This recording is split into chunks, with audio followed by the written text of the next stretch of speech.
What's up, guys? Welcome back to Newswave. A bunch of stuff to get into today. It's E3 time, right? I want to talk about a couple of bigger games. Cyberpunk has been on my radar for a while. I've been following a lot of E3 news about it. I want to actually get into it later on in the show. Now we're going to start with some smaller things, smaller bits of news. First off, of course, I talked about Daemon X Machina yesterday, and then they showcased the whole thing on the Treehouse later on that day, right? Go figure. Anyway, the game looks stellar. The gameplay that they showed looks awesome. See, I'm a big fan of the Armored Core series, and it's pretty clear that this seems to be a spiritual successor to the Armored Core series in general. Just the gameplay itself looks great. You create your own character. The character itself can get out of the mech and actually run around on the battlefield, and just it looks very fast-paced mech combat with big, huge bosses even. Whew. I'm in on this. I'm in for this game. I think it's coming out early 2019. I don't think it's going to fall to late 2019 because even though it was an early build they showed, the game itself looked like it was pretty far along. Now, some people were a little iffy on the visuals. I actually like the art style. I think it's fun. I think it's better, honestly, than trying to make the game super realistic. They're going for more of like an anime, cel-shaded look. I'm okay with that. I want to get in on this because it just looks like it's going to be a great time. I hope they have like a lot of RPG and customizable elements to it just to make it that much bigger. Right? And that's kind of where I am with it, but I'm on this day one, absolutely. After that gameplay, I was absolutely sold. Also, Disgaea 1 Complete did get a release date. That's right. This is the game coming out on the PS4 and the Switch, and it's essentially a remake of the first Disgaea, obviously Disgaea 1 Complete. That makes sense, right? So it's coming out for both systems October 9th. So actually not too far away. I knew it was going to be sometime in the fall. And of course, if you liked, maybe the first one you played was Disgaea Complete. I played it a lot, actually. I think it was Disgaea 3 on my Vita quite a bit. And then this one that came out on the Switch is really cool too. Disgaea 5 can play also on the PS4. So yeah, I'm probably going to be picking this one up. I'm going to be curious what they've changed about it and stuff. They kind of talked about how they made some alterations to it, I guess, to make it more modern for what they do with things like Disgaea 5.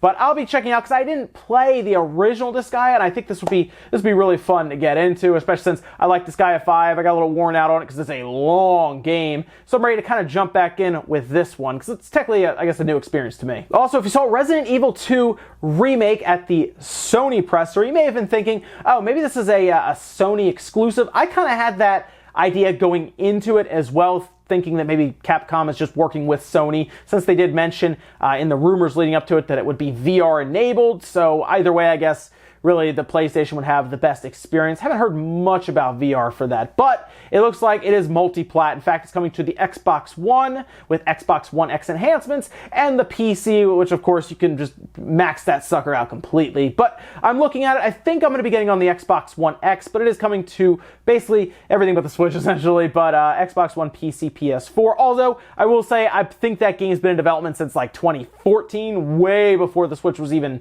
thought of. I mean, we were still in Wii U territory at that point, so I kind of understand about that development. Probably take a bit for them to even put it on the Switch. Maybe they'll go cloud with that. I would hope not. But looking into that, it looks great. It's going to be fun to kind of revisit Resident Evil 2 in this way different perspective. So look for that, obviously, in January, and any system you want, I guess. In that case, PS4, Xbox One, and PC. And with that stuff out of the way, let's get into some of the bigger news. Let's start with Fortnite, because it turns out that game is pretty popular. See, when it landed on the Switch during the press conference, pretty much right after it was available. Seriously, it was, 11 a.m. Pacific. They were just ready to go with it so we could download it and play it. And yeah, it turned out it's fairly popular on the Switch. We're across 2 million downloads in less than 24 hours. That's pretty good, I'd say.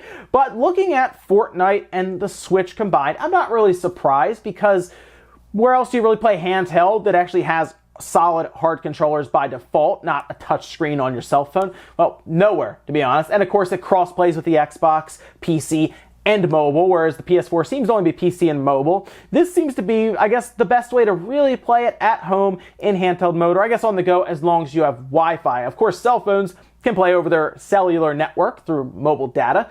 The Switch can't do that yet. I guess it can work with a hotspot if you really want it to, but looking at this, I can see why people from the Xbox community, people from the PS4 community, PC even, would want to get it on the Switch, because it's like the de facto way to play it as a handheld, right? Maybe you don't feel like sitting downstairs in front of your big TV or whatnot. Maybe you're in bed or something. It's actually the way the developers have kind of talked about it. People maybe just want to sit on their couch away from their entertainment center or whatever, or in their bed and just play it. That makes sense. And honestly, because you could log into your Epic account from your PC or your Xbox, not your PS4, but your PC and your Xbox, and just play, I get why it's so hot right now on the Switch. And honestly, this, I think, is going to be a bigger release than a lot of people realize, only because it seems to be pulling in people from all different systems. Even the PS4 people who are not happy with Sony right now are on it. So it looks like it's just going to help the Switch. And the big question now is, because of the success outside of things like voice chat, which is being added today, by the way, you should see a video go up of us testing it, even between PC and the Switch. I think that'll work too, so that'd be fun to see.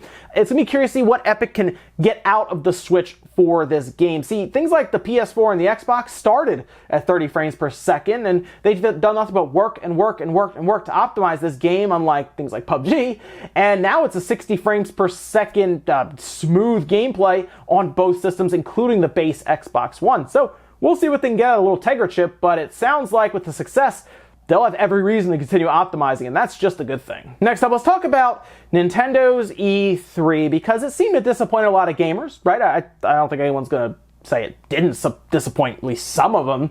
If you weren't into Smash, you probably didn't get a lot out of the E3. Although I will, again, Daemon X Machina, don't sleep on that game. I think it's going to be pretty good.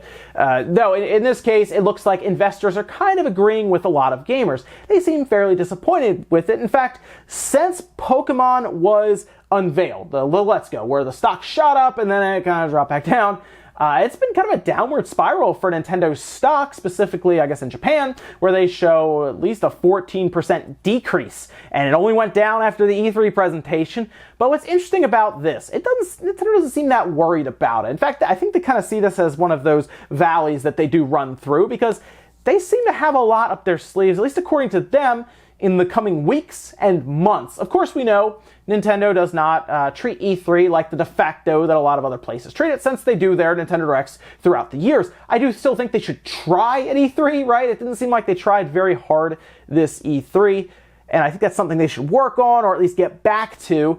But Nintendo Directs do pop up pretty consistently throughout the year, especially with the Switch, because they need it to work, so they're going to keep pushing it. And maybe another system like the Nintendo 64 Classic could pop up.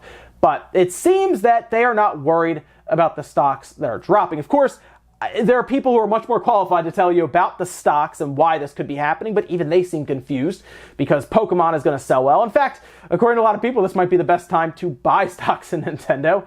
But either way, it's not a good thing when your stocks drop, but it could go back up depending on what tricks they have up their sleeve. They also talk about how they don't want to show and tease games over and over again if it really isn't coming out until late next year. That's where Metroid is. I think Metroid is coming just late 2019, probably a holiday release. That could be one of their bigger releases that they dress up E3 for and everything, and do what they're doing with Smash right now just for Metroid. So if you're wondering where Metroid is, it's not ready, right? Bayonetta 3, I guess that's not ready either, and maybe they'll show us later on. So don't be surprised if a Direct pops up towards the end of the summer, towards the holiday, right? And they tell us all about the games we were asking for at E3 now. I also want to talk about what was kind of an alarming bit of information at E3. During that same video where they talked about the stocks with Bloomberg, Reggie talked about loot boxes. What's Nintendo's opinion on loot boxes and these pay-to-win tactics? You know, loot boxes, broadly speaking, have gotten a bit of a bad rap.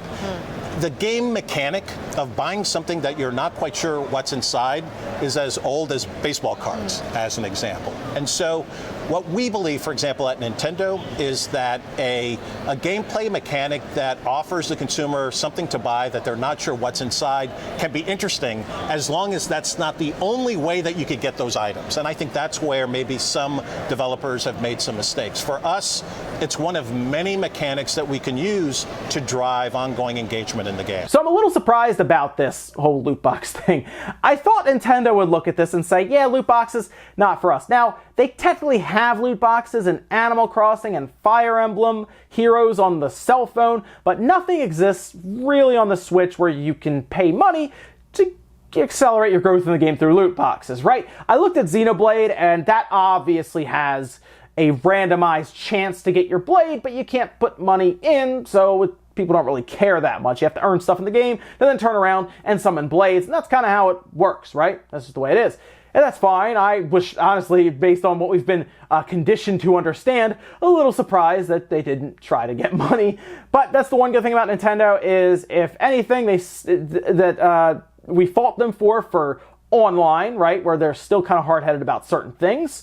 They're hard-headed about good things when it comes to loot boxes. But with Reggie talking about them kind of in a good light, comparing them to things like baseball cards and how they've gotten a bad rap, it's concerning, obviously. Right now, I don't think they would put them with a way to buy currency into a $60 game, because it makes no real sense for first parties to do that, because they're just trying to sell their system. I'm a little surprised that Sony, I think, has done that with certain games. I feel like they've done cash shop with things like The Last of Us. Someone have to correct me there if that's the case. And I know Microsoft has done. Microsoft does it for a lot of stuff now, right? Forza, Sea of Thieves, microtransactions and everything. Just they embrace the services more so than Sony and Nintendo. So I hope Nintendo doesn't fall to the quote-unquote dark side with these loot boxes, but we'll find out. I can tell you, if they do pop up in a $60 game, I would expect a lot of Nintendo fans to not be happy. In fact, I would expect a lot of gamers to not be happy, so I would hope Nintendo doesn't try to push.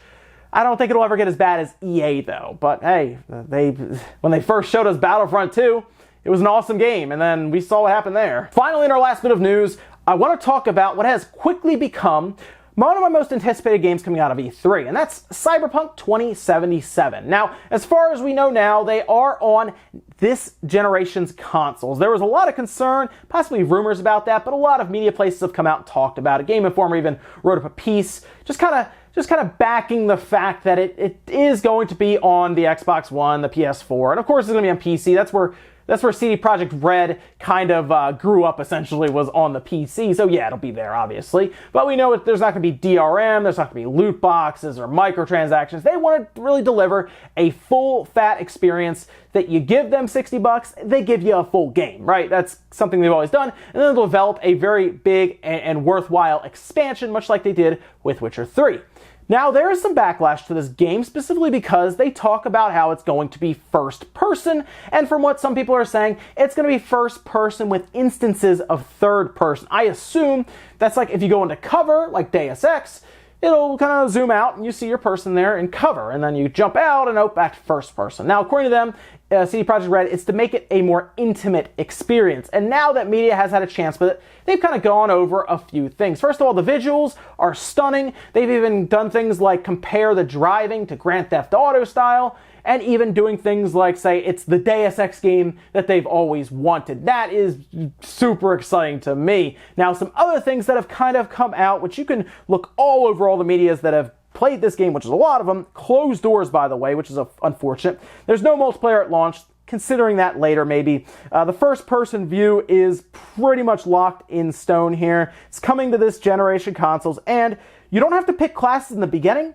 They are kind of chosen depending on the choices you make, and that's cool. There are subclasses that you get into later on as well, and overall, this is just going to be a big, massive game with, according to them, little to no load screens. This is going to be impressive, and I am really looking forward to it. See, The Witcher 3, great game. I recognize it as a great game, but the setting, the medieval setting doesn't really do it for me. I like more futuristic stuff. The only game that kind of takes place, I guess, like way in the past in terms of its setting would be something like Elder Scrolls Oblivion and Skyrim. Something about those games just kind of pull me in.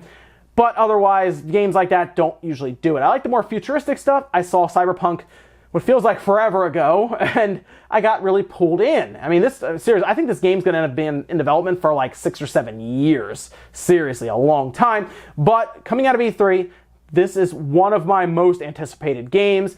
Probably depending, get it on the Xbox One X or PC.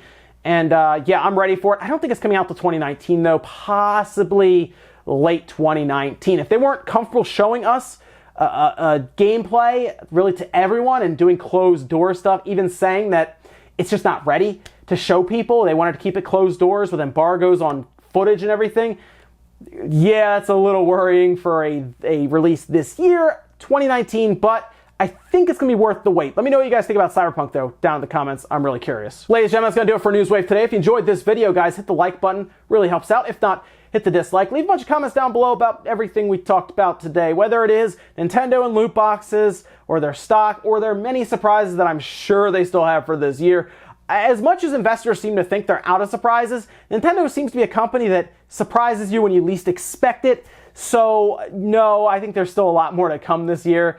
Possibly even another system with an N64 Classic. We don't know. It could happen. It'll probably have to happen in the next couple weeks because they showed the SNES Classic at the end of June last year, so that comes soon. But no, trust me, there's more stuff, and I have a feeling when things like Pokemon even come out, the stock's just going to spike because there's going to be a lot of sales around that, and a lot of Switches moving off shelves, which usually turns into your stocks moving up. Also about Cyberpunk, let me know what you think about that. Guys, thank you so much for watching, and I'll see you next time.